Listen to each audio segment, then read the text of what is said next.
Vamos a ver entonces hoy el Salmo 22. Les recordaba recién que siempre tengan presente cuando leemos o hay citas de los salmos que tienen dos numeraciones, la gran mayoría. Entonces lo que es el Salmo 22 para una Biblia puede ser el 21 para otra.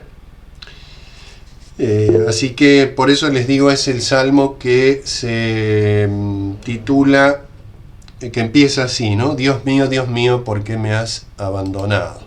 Ese es el salmo que vamos a ver. Salmo 22 según una numeración, Salmo 21 según otra numeración. El versículo primero dice que no suele tenerse muy en cuenta. Generalmente el comentario empieza en el versículo 2. El versículo 1 dice: del maestro de coro sobre la sierva de la aurora, salmo de David, que se suele poner a veces en letra más pequeña porque estrictamente no formaría parte de la poesía, del poema, sino que son algunas indicaciones sobre el autor, en este caso David, sobre la característica. Es un salmo, y probablemente, aunque ahí puede haber discusiones, la referencia a sobre la sierva de la aurora o del maestro de coro tendría que ver con que este salmo se cantaba. Entonces probablemente tenga que ver con eso, es decir, como si dijéramos, se cantaba este salmo con la misma entonación de una canción llamada La sierva de la aurora. Bueno, esas son disquisiciones que posibles y buenas también, pero que no hacen tanto al contenido concreto de nuestro salmo, que empieza con esta expresión que todos nosotros conocemos. Yo quiero decir que suele ser un salmo muy conocido y muy desconocido al mismo tiempo. Muy conocido porque conocemos muy bien la primera frase, porque es la que Jesucristo pronuncia en la cruz. Dios mío, ¿por qué me has abandonado? Es una de las palabras de Cristo en la cruz. Entonces eso, obviamente, cuando escuchamos esa frase, inmediatamente la remitimos a nuestro Señor en la cruz. Entonces, es un salmo muy conocido porque conocemos mucho la primera frase, pero al mismo tiempo muy desconocido porque no solemos tener presente el resto del salmo, que está aludido en la primera frase. Lo que Jesús dice en la cruz, Dios mío, ¿por qué me has abandonado?, contiene todo el desarrollo posterior del salmo. O de alguna manera, para que se comprenda más, el resto del salmo es la respuesta a esta pregunta. Si lo queremos más sencillamente, dentro de lo que se puede decir de un texto bíblico y especialmente poético, con todo lo que esto significa, sería esto, ¿no? Todo el resto del salmo, todo lo que habitualmente o no conocemos tanto o no estamos tan familiarizados, es la respuesta a esta pregunta: ¿por qué me has abandonado? Que a nosotros nos llama mucho la atención. Nos llama la atención porque nos parece incompatible con Jesucristo decir: Dios mío, ¿por qué me has abandonado?, sabiendo que Jesucristo es Dios. Entonces ahí puede haber diversas interpretaciones más referidas a el sufrimiento humano de nuestro Señor, la manifestación de un dolor abismal, de un dolor muy extremadamente intenso, físico y espiritual, y no hacer la interpretación de un abandono real, que sería incompatible con el Redentor. De hecho, Jesucristo dice en otra parte: yo nunca estoy solo, el Padre siempre está conmigo. Entonces nos resulta un poco extraña la frase esta en labios de Cristo, porque, bueno, por supuesto es profundísima, pero además porque como no tenemos en cuenta el resto del Salmo y alguna característica que ahora les comparto, por supuesto que siempre seguirá siendo misteriosa la frase, pero si leemos todo completo nos va a facilitar aproximarnos al misterio de la cruz, porque en definitiva es eso. En este Salmo hay referencias al Calvario, referencias a la pasión de Cristo muy claras, que parecen haber sido escritas mirando la pasión.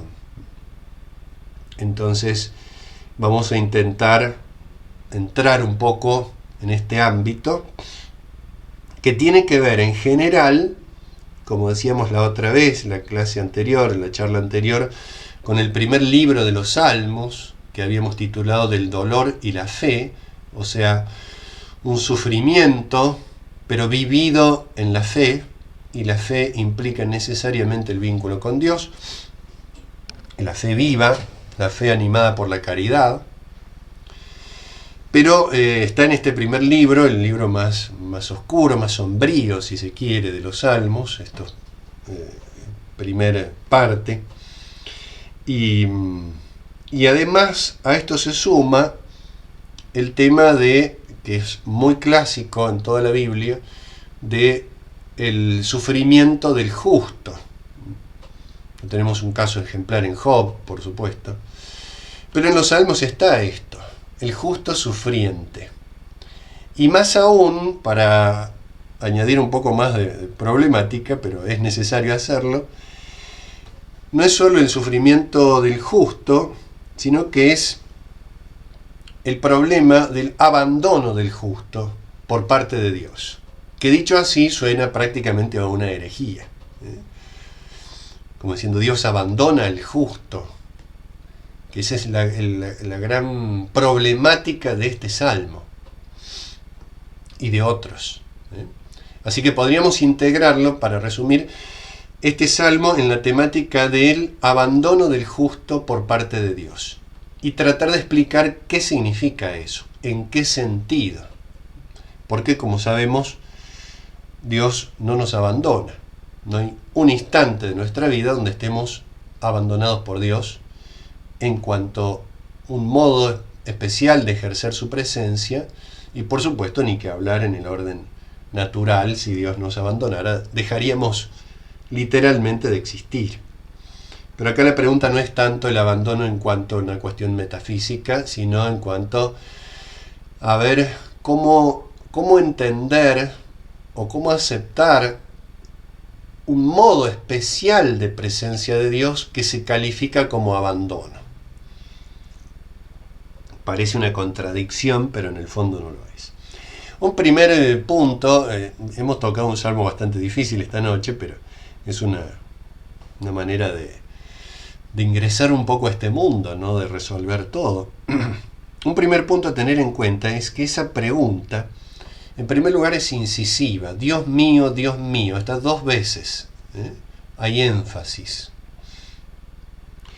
Pero además tener en cuenta lo siguiente, que el por qué me has abandonado está mostrando una situación de abandono, que hay que ver en qué sentido, y esto el Salmo mismo nos lo va a ofrecer, pero está preguntando por una causa. No dice esta primera frase, en la cual nos vamos a detener bastante, Dios mío, estoy abandonado. O Dios mío, me has abandonado. No dice eso, sino que dice por qué. O sea, detecta una situación de abandono por parte de Dios. El justo experimenta el abandono por parte de Dios, cosa que hay que explicar. Pero no solo eso, sino que hace una pregunta. ¿Por qué? En los libros sapienciales esta pregunta está muy presente, ¿no? Recién le citaba el libro de Job, es la pregunta en Job. Sobre todo porque ese creyente abandonado que hace la pregunta es un justo. Sería más fácil explicar un abandono de Dios por parte del impío. Pero no hay ningún indicio en este salmo, casi diría todo lo contrario, no hay ningún indicio de que el salmista, en este caso David, su autor, o el creyente que se hace cargo de estas palabras, no hay ningún indicio de que sea pecador, no hay ningún indicio de que sea injusto. No es que está reconociendo una culpa acá, que podría ser la causa de un abandono. Sino que, bueno, fíjense cómo se van sumando elementos que complican bastante la exposición, porque es la pregunta, como vamos a ver. Esto no es una pregunta cualquiera, es la pregunta por excelencia. Y es la pregunta por excelencia porque es la que hace Cristo en la cruz. Un primer atisbo de solución o de aproximarnos a una solución es la siguiente. Se habla de una pregunta por la causa, pero las causas son muchas. Hay muchas clases de causas. Acá el por qué me has abandonado, tal como suele traducirse, refleja algo que sucedió antes. ¿Por qué me quedé? Voy a poner ejemplos medios ridículos si se quiere, pero que suceden, ¿no? ¿Por qué me quedé sin nafta cuando iba a tal lugar? Y porque no me avivé de cargar nafta antes, ¿no? Hay una causa previa que explica una consecuencia posterior. ¿Por qué me pasó esto? Y porque antes no tuve en cuenta aquello. Bueno, pero ese es un tipo de causas que cuando hacemos la pregunta ¿por qué? Generalmente remitimos a eso, una causa pasada de una situación presente. No parece ser este el caso del Salmo, o por lo menos no parece ser primariamente el caso. Si ven que esto está muy complicado, después al final cuando termine vayan pensando las preguntas. Porque acá lo que está preguntando concretamente es por una causa, pero no nos dice que esa causa sea una causa en el pasado. Más aún, parece reflejar el texto que este por qué me has abandonado es un para qué me has abandonado. Y acá la situación cambia radicalmente. No habla de una causa previa, sino que habla de una causa final. ¿Para qué? Como si estuviera preguntando el salmista, ¿cuál es la finalidad de esta situación que estoy atravesando? ¿Para qué? ¿Hacia dónde va esto? ¿Qué se sigue de acá? ¿Cuál es el fruto de esta situación? Y esto es muy importante, creo imprescindible, porque la respuesta que nos da el Salmo es el para qué. ¿Para qué ha sufrido de manera tan extrema el salmista? Y es, en definitiva, el sentido, fíjense hasta qué punto llega, de la redención. Por eso le digo, es la pregunta. ¿Para qué sufrió Jesucristo?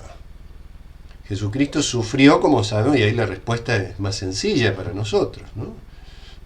Aunque sea abismal también. Jesucristo sufrió para nuestra redención.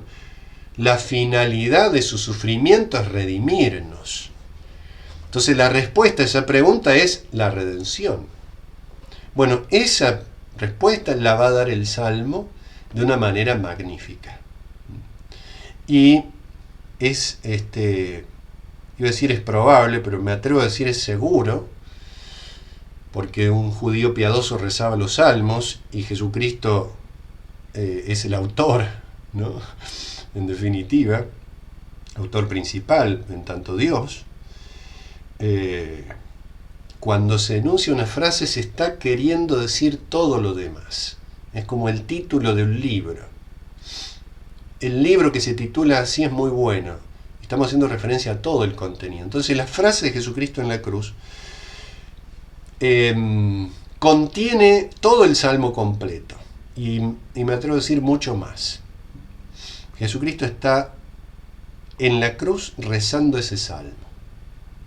Por lo tanto, ya no es la mera manifestación de un sufrimiento, sino que es la expresión del camino que el Señor está recorriendo. Nos invita a adentrarnos en la finalidad de la pasión. De todas maneras, el Salmo va a recorrer, como ustedes lo verán, o lo veremos un poco rápidamente, pero lo mejor que se pueda, va a recorrer de un extremo al otro lo que la otra vez veíamos de todos los salmos, ¿no? Que empezaban en las sombras, en las oscuridades, y progresivamente se iba haciendo la luz hasta ese aleluya definitivo del Salmo 150. Eso está como compendiado acá, como resumido en este salmo. Empieza sufriente, doliente, con angustia, con dolor, y va a terminar gloriosamente. El para qué es la gloria definitiva. ¿Para qué este sufrimiento? Para que veamos y para que participemos del triunfo definitivo de Dios. Entonces tiene un recorrido, si uno lo pudiera pintar de alguna manera, o reconocerlo como una pintura, va de la oscuridad a la claridad.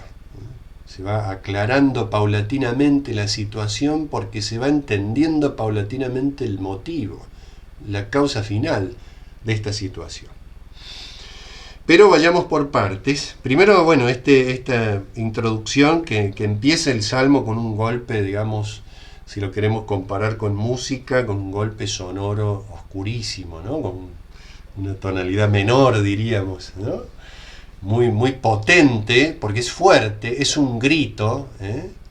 Yo siempre les digo, la Biblia no es solo para ser leída, sino para ser escuchada, para ser olida, ¿no? Hay aromas, para ser tocada.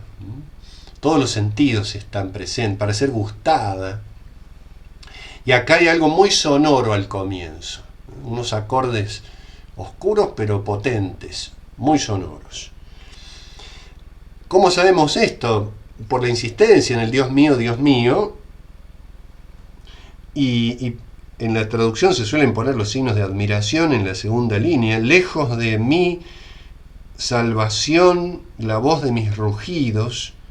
Versículo 3, Dios mío, de día clamo y no respondes, también de noche, no hay silencio para mí.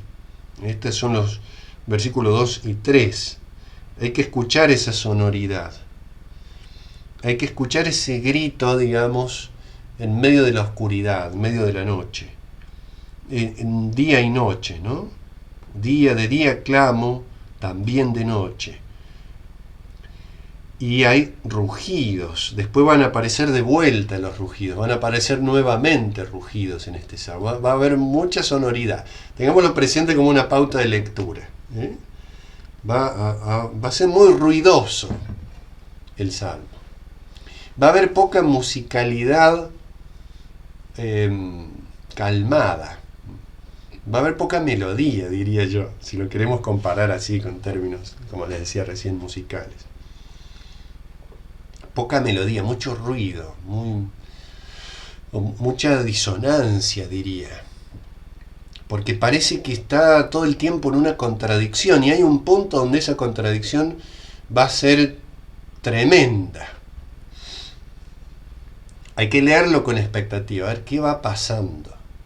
Ya los versículos 2 y 3 nos hablan de un dolor muy grande y de la pregunta por una finalidad, y de lo más grave de todo, que es el silencio de Dios.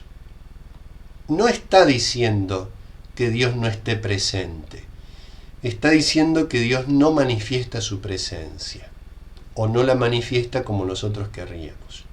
¿Por qué digo esto? Porque incluso en la primera frase, y ahora lo vamos a ver en el versículo siguiente, decir Dios mío, ¿por qué me has abandonado? Es un acto de fe. Es un acto de fe viva. Y en la fe habita Dios.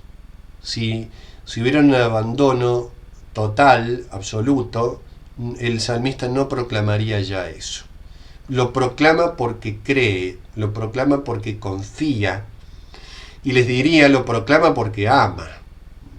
Y de a poco el salmista va a ir entendiendo, y esto se va a entender sobre todo en la cruz, la finalidad de lo que está sucediendo.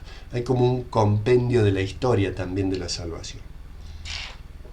Como ven, es un salmo bastante complejo, bastante intrincado. Bueno, pero el mayor problema hasta ahora, en realidad, es la respuesta a esa pregunta y el silencio de Dios. Un Dios que está presente pero parece no estarlo. Está presente pero no actúa. Esto se traduce concretamente en cosas que nosotros decimos para que veamos que el Salmo tiene una enorme actualidad. A veces nosotros decimos, bueno, Dios no me escucha. Le he pedido esto y Dios no me escucha. Cuando habría que decir en realidad, no me responde. O no me responde cómo y cuándo yo quiero que me responda. El salmista expresa todo este dolor de un Dios silencioso. Creo que es uno de los temas del Salmo, al menos en sus primeras líneas, en sus primeros párrafos, en los primeros versos. Un Dios silencioso frente a un justo sufriente. Porque les decía al comienzo, un Dios silencioso frente a un pecador, un Dios silencioso frente a un impío, ¿no? ¿Qué ha pasado en el Antiguo Testamento? Está muchas veces con respecto al Israel pecador. Dios le dice a los profetas, no le hablen más a este pueblo. No me acuerdo ahora el profeta. Pero no le hables más, porque tienen sus oídos tapados, porque no quieren oír, no les hables. Un Dios que parece renunciar a su propio pueblo, ¿no? Que esa discusión que tienen con Moisés, tu pueblo, no, mi pueblo, ¿no? No es este caso, no pasa eso acá.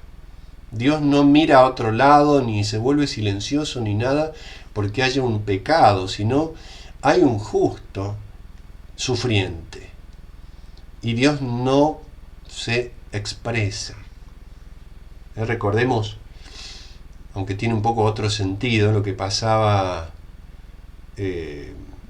con los apóstoles cuando Jesucristo estaba en la barca, durmiendo, silencioso, sin aparente reacción frente a la catástrofe marítima, y los apóstoles lo despiertan, ¿no? Despierta, ¿por qué duermes? Hay un salmo que también dice esto, ¿no? Quieren un Dios despierto de acuerdo a la condición humana, sin saber que Él siempre está despierto. Por eso le dice Jesucristo, ¿cómo no tienen fe? O sea, Él está. Si está despierto, está durmiendo, eso no es el problema. La cuestión es que está. Y la gran premisa es que está presente. Y esa premisa está a lo largo de todo el Salmo. Fíjense ahora inmediatamente, ¿no? En el versículo 4, ya la situación parece cambiar un poco. Después va a volver. Esto es como oleadas de problema. No es lineal, es lineal en un sentido, pero en ese trayecto hay remolinos, ¿no? Donde se conjuga bien y mal, luz y tinieblas, silencios y presencias. Es la vida, Este salmo es nuestra vida. Y eso que nosotros no somos demasiado inocentes. Así que, pero es muy vital, muy claro en este sentido. Fíjense en el versículo 4, dice, pero tú eres el santo. Es una proclamación de fe. Tú eres el santo. Que moras, algunas traducciones dicen en el santuario, y otras dicen, como el que tengo acá, que moras en las laudes de Israel. Moras en las alabanzas de Israel. Me gusta eso. Habitas en las oraciones de tu pueblo. Es lindísima esa expresión. Frente a un paganismo donde el Dios estaba restringido a un lugar y nada más, acá el vínculo con Dios es en la oración. Jesús le dice a la samaritana, llegará el tiempo en que ni en este monte ni en Jerusalén adorarán al Padre, porque el Padre debe ser adorado en espíritu y en verdad.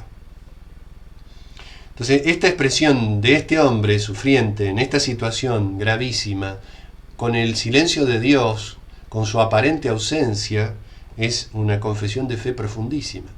Tú habitas en mi grito, en ese grito que estoy pronunciando estás tú. Por eso es un abandono aparente, no es un abandono real, no es un abandono total. Lo real es la ausencia de respuesta perceptible por parte del creyente, pero no es una ausencia real. Él está siempre. Y más aún, está en el, por decirlo así, con más intensidad en el peor momento. O sea, el momento de mayor intensidad es la cruz de Cristo. Y ahí es donde más está el Padre, el Hijo y el Espíritu Santo. Entonces habitas en las oraciones, en las laudes, en las alabanzas de Israel. Y después va a ser un memorial importantísimo. En ti esperaron nuestros padres, esperaron y tú los liberaste. A ti clamaron y salieron salvos. En ti esperaron y nunca quedaron confundidos. Un memorial. Es un recurso al pasado, pero haciéndolo presente. El memorial en la Biblia no es mero recuerdo, sino que es presencia actual de lo sucedido en el pasado. Y además, dirección al futuro. El memorial es importantísimo. Lo tenemos nosotros en la liturgia cuando hablamos del memorial eucarístico. Haced esto en memoria mía.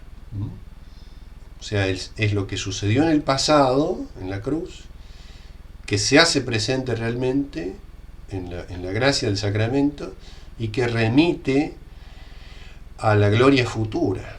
Así que el memorial es hacer un memorial en la Biblia es mucho más que decir, hace tanto tiempo pasó algo, ¿qué irá a pasar ahora? No, es eso que pasó, ahora va a suceder y me va a llevar hacia el futuro, me va a llevar hacia esa respuesta que el salmista está anhelando, ¿no? Si en ti esperaron nuestros padres y los liberaste, quiere decir que si yo espero en ti, también me liberarás. Y que esa liberación se va a extender hacia el futuro. Tener esta idea también presente. A ti clamaron. Y decía en el versículo 3, de día clamo, día y noche. Recordemos el Salmo 1 también. Feliz el que se complace en la ley del Señor y la medita día y noche. A ti clamo día y noche. Esa tranquilidad del Salmo 1 acá se ha vuelto un drama potentísimo. De día clamo, los padres clamaron y fueron socorridos. Entonces es una confesión de fe, en que seré socorrido, aunque todavía no entienda cómo. Y después, a partir del versículo 7, hay casi lo que les decía, una descripción de la pasión del Señor, ¿no?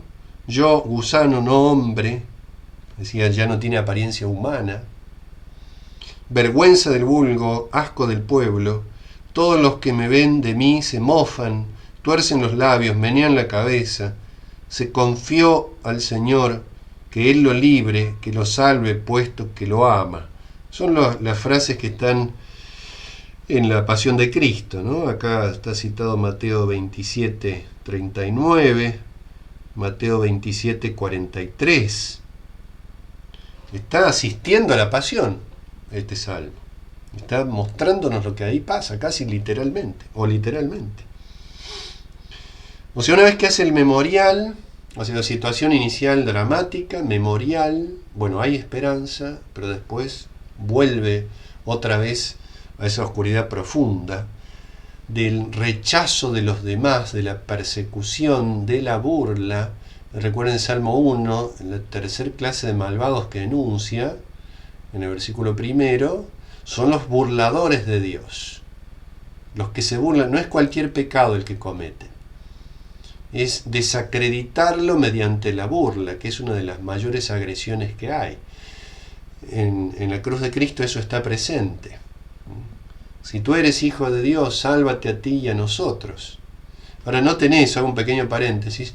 Si eres hijo de Dios suena a alguien que le preguntó eso, ¿no? El demonio en las tentaciones. Si eres hijo de Dios, tienes que hacer esto. Si eres hijo de Dios, sálvate a ti y a nosotros. Es como una burla, pero fíjense, si lo damos vuelta a esa expresión, es precisamente lo que va a hacer. Es hijo de Dios y por lo tanto nos va a salvar con su muerte. Si todas las burlas de Cristo en la pasión son verdades dadas vuelta. Cuando dice, por ejemplo, no solo lo que le dicen, sino lo que le hacen. La corona de espinas, es una corona, es un rey. Una corona para burlarse, para hacerlo sufrir, pero es una corona real. El manto rojo, el título sobre la cruz, las alusiones a su condición de Mesías. Bueno, en fin, es la pasión, y eso es inabarcable por una mente creada, ¿no? Y después de haber hecho esta referencia del versículo 7 al 9, donde proclama su dolor por la agresividad y la burla de su... Fíjense que se burla de su confianza en Dios. Se confió en el Señor que Él lo libre. Los burladores hacen esto. Te vienen a decir, como dice otro salmo por ahí también, te vienen a decir, tu Dios no hace nada por ti. Déjalo, o déjalo. Diríamos en Argentina, ¿no? Déjalo. Él no hace nada por ti. Es un Dios que te ha engañado, es un Dios que te ha dicho que te va a socorrer, que te va a dar prosperidad, y no lo va a hacer. El demonio en el fondo está diciendo eso. Yo sí te daré lo que necesitas. Lo que le dice a Eva. Lo que nos dice el mundo actual. Ser felices sin Dios. Dejen de Dios, dejen a Dios de lado. No hace nada. Se vienen las feministas a destruirlo todo, y ¿qué hace Dios? Capaz que hasta haya un día soleado. Puede haber una tempestad también, porque Dios sabe, ¿no? Pero parece inactivo. Esto es sumamente interesante, porque no está inactivo. Y nosotros no podemos del todo profundizar en ese misterio. Pero el enemigo nos dice esto. La iglesia no tiene poder, no puede hacer nada. El poder lo tiene el mundo. Tiene los medios de comunicación, tiene la fuerza, tiene el dinero, tiene todo. Pero, como le decía el profeta Eliseo a su servidor en medio de las guerras arameas, cuando el servidor veía que los arameos eran mucho más y nosotros éramos poquitos, el profeta Eliseo le pide a Dios, ábrele los ojos. Entonces Dios le abre los ojos al servidor y ve los carros de fuego, los ángeles, ¿no?, combatiendo, y dice, ves, nosotros somos más que ellos. Es lindísima esa mirada, porque es real, porque es así. Es realmente así. Este salmo tiene conexiones con muchas partes de la Escritura. Y por supuesto, con la historia de la salvación y la vida de la iglesia, con lo que pasa aquí y ahora. No es una poesía del pasado nada más. Bueno, después que trata esto de esa situación de que la agresión es porque le están queriendo sugerir abandona a Dios, porque ese Dios está distraído, no hace nada, promete y no cumple. Yo sí cumplo, ¿no? El demonio. Te daré todo esto si postrándote me adores. Y entonces después, versículo 10 al 12, le habla a Dios, el salmista le dice, tú del vientre me sacaste, me diste confianza a los pechos de mi madre, a ti fui entregado cuando salí del seno, desde el vientre de mi madre eres tú mi Dios. No andes lejos de mí, que la angustia está cerca, no hay para mí socorro. O sea, recuerda, es una especie de memorial, pero no ya de la historia de la salvación del pueblo de Dios, sino personal. Tiene esa certeza de que es Dios el que le ha dado la existencia y por lo tanto no lo va a abandonar. Desde el vientre de mi madre eres tú mi Dios. O sea, del comienzo de la existencia ya hay una llamada de Dios, ya hay una presencia de Dios que da el existir. Y por eso en el versículo 12 la súplica que vuelve un poquito al comienzo: no andes lejos de mí porque la angustia está cerca, ¿no? Estas distancias, lo gráfico de estas distancias, si tú estás lejos, la angustia está cerca. Va a ser muy interesante esto, por eso me detengo acá. Si el concepto que está acá planteado es: si tú estás lejos, la angustia está cerca. ¿Cuál es la conclusión que uno sacaría? Que tiene que tener en mente: si tú estás cerca, la angustia estará lejos. Por eso le dice: no andes lejos de mí, porque la angustia está cerca. Y en el versículo 2 había dicho: lejos de mi salvación la voz de mis rugidos. Es decir, estás lejos. Entonces, la lejanía de Dios, la cercanía de la angustia, del dolor, pero que se acerque para que la angustia se aleje. Vamos a ver lo que pasa con esto, porque pasa algo inesperado. Si uno va leyéndolo despacio este salmo, especialmente si uno no lo conoce o no lo ha leído nunca, es cinematográfico, diría yo. Vieron que hay películas donde uno dice: ahora va a pasar esto, ahora va a pasar lo otro, y otras que dice: va a pasar esto, y no, te cambian el sentido y uno queda expectante a ver qué va a suceder. Y pone también, retrasa la acción este salmo. Es un salmo relativamente largo, tiene 32 versículos. Pensemos, el Salmo del Buen Pastor tiene 6 nada más. Retrasa la acción, o sea, quiere mostrar con el mayor dramatismo posible el sufrimiento del justo. Entonces vuelve, después de haber hecho ese memorial antiguo y ese memorial personal, vuelve a describir su situación de una manera muy sonora, muy violenta, muy dramática. Dice: novillos innumerables me rodean, me acosan los toros de Basán, ávidos abren contra mí sus fauces, leones que desgarran y rugen. En situación exterior, la persecución violenta exterior, animales salvajes que me rodean, me agreden, se vienen encima. Acá podemos ver hasta el polvo que se levanta, ¿no? Imaginemos novillos innumerables rodeándolo, y el salmista va viendo, el creyente va viendo cómo se vienen las huestes de orcos, se vienen encima, y Dios está lejos. Está el rugido de los leones, comparable al rugido del propio creyente, ¿no? Que decía en el segundo versículo, la segunda línea: la voz de mis rugidos parece no tener respuesta, y el rugido del león me destruye. Después de esa persecución exterior, la interior, como un desarmarse, como un disolverse. Pone mucho peso el Salmo en estas descripciones. Dice en el versículo 15, ahora interior, fíjense cómo se disuelve todo acá.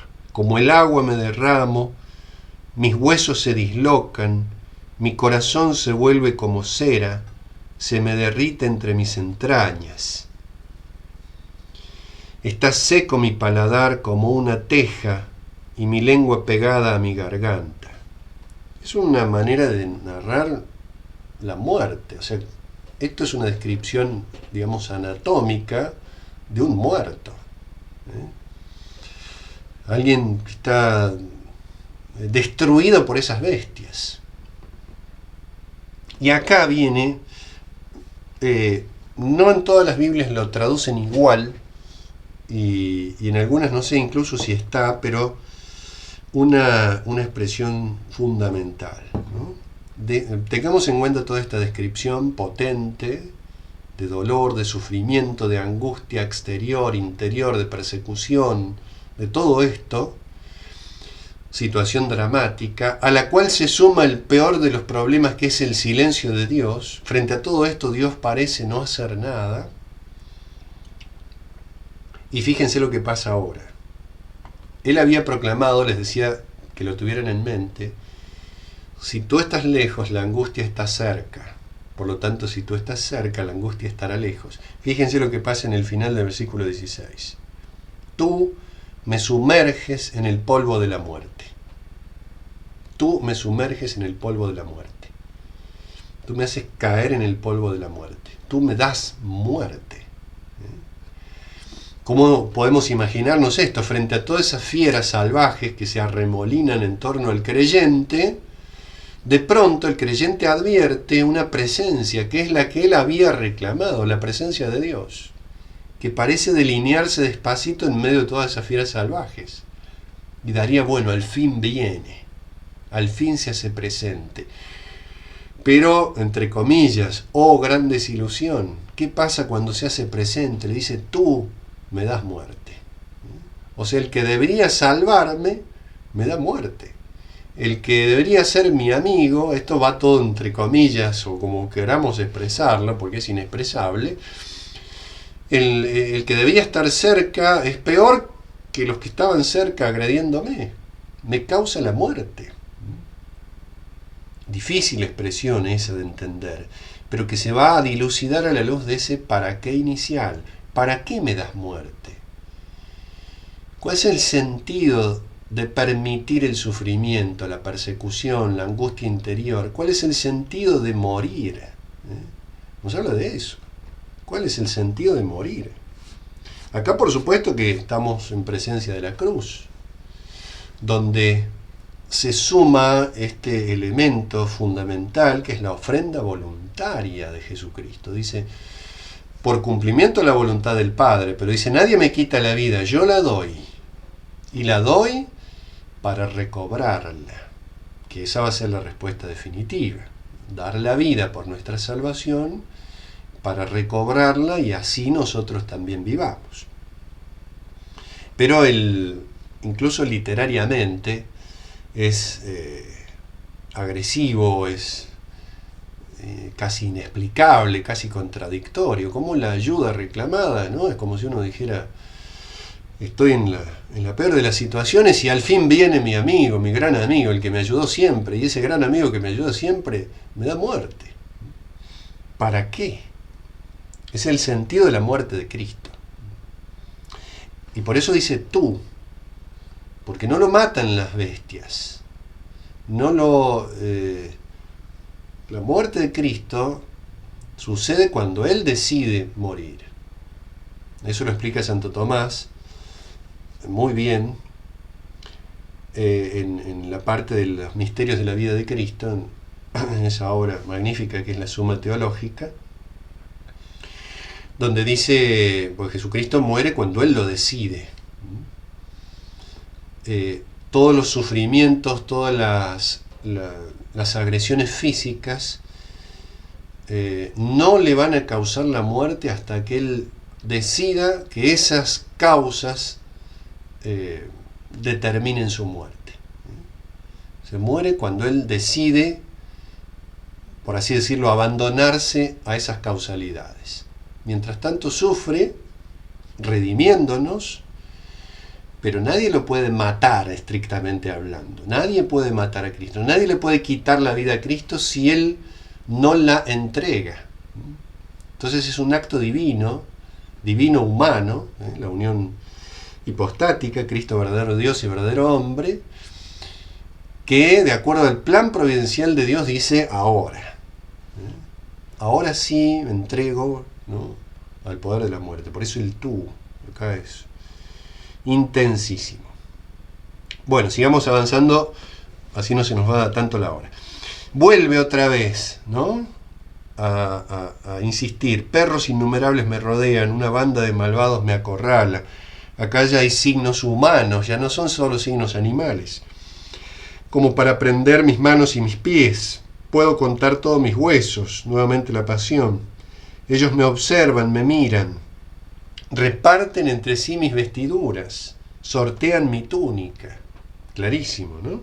Esto aparece en el Evangelio de San Mateo también 27:35 y en Juan 19:24, esta misma frase.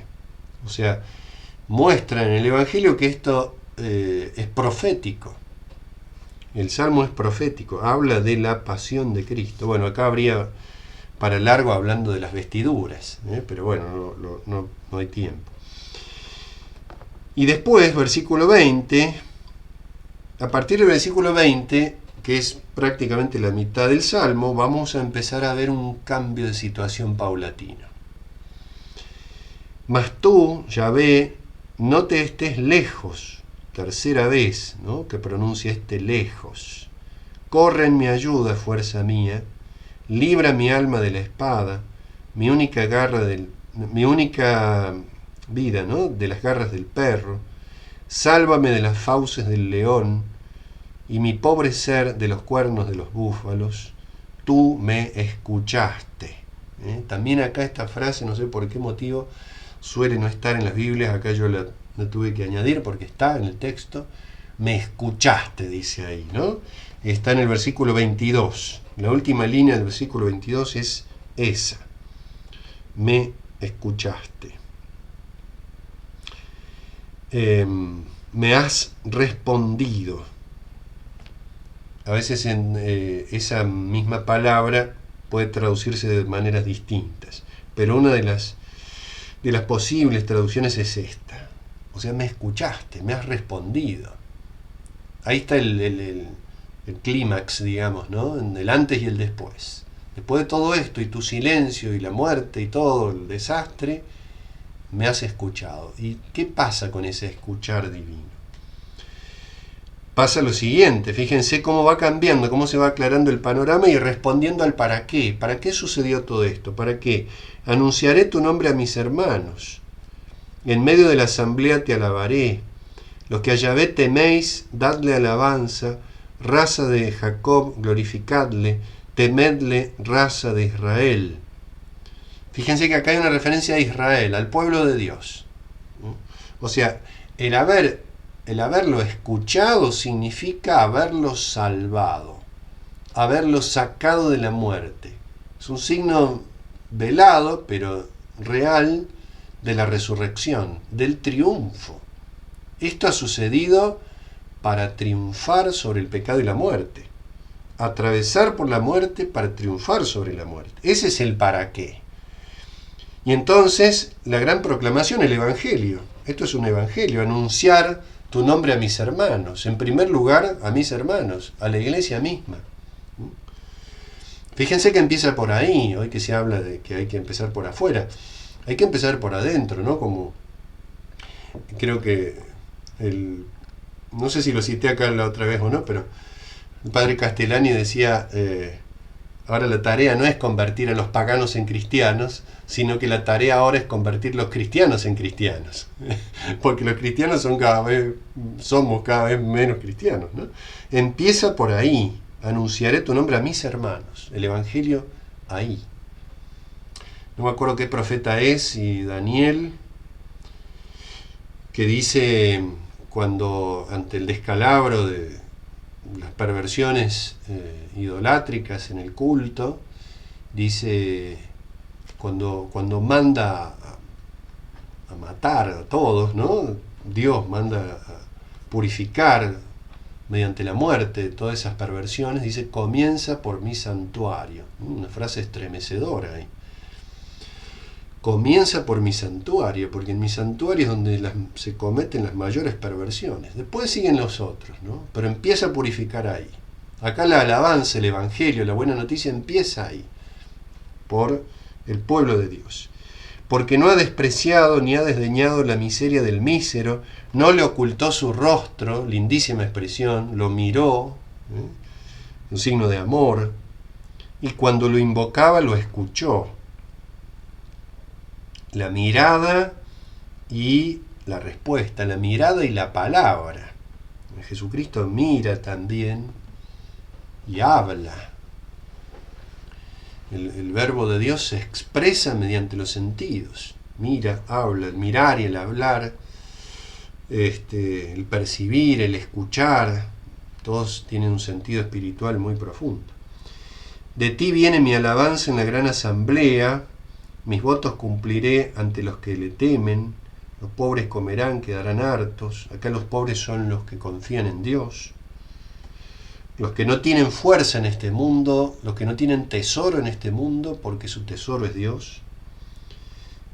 Los que buscan a Yahvé lo alabarán, el tema de la búsqueda de Dios, que aparece por todos lados, también ese Dios oculto, por eso se oculta, para ser buscado. Como como jugar a las escondidas, en el sentido más sublime de la palabra. Se oculta para que lo busquemos y para que lo encontremos. También ocultarse de Dios para ser buscado está por todos lados en la Biblia. Tenemos, por ejemplo, en el Cantar de los Cantares. Lo tenemos en la parábola del tesoro escondido, que no sé si la otra vez comentamos, ¿no? Se esconde para ser buscado. Se esconde en este mismo salmo. Se esconde en la escritura misma. Se puede leer la escritura como letra muerta y no encontrarlo. Así la leían los fariseos. Los fariseos leían el Antiguo Testamento y no encontraban a Cristo. Por eso Jesús les dice: vuestro acusador no seré yo, será Moisés, porque no creéis en sus palabras. Y si no creéis en sus palabras, ¿cómo creeréis en las mías? Se lo dice a los discípulos de Maús, que no habían descubierto, aunque lo buscaban, a Cristo en el Antiguo Testamento. Les habló de todos los pasajes que hablaban de Él en el Antiguo Testamento. Bueno, así que cada palabra, digo yo, siempre es una puertita para entrar a un mundo, ¿no? Pero acá pasa algo más. Hubo una proclamación individual, yo fui escuchado, después una proclamación a nivel del pueblo de Dios: anunciaré tu nombre a mis hermanos, Israel.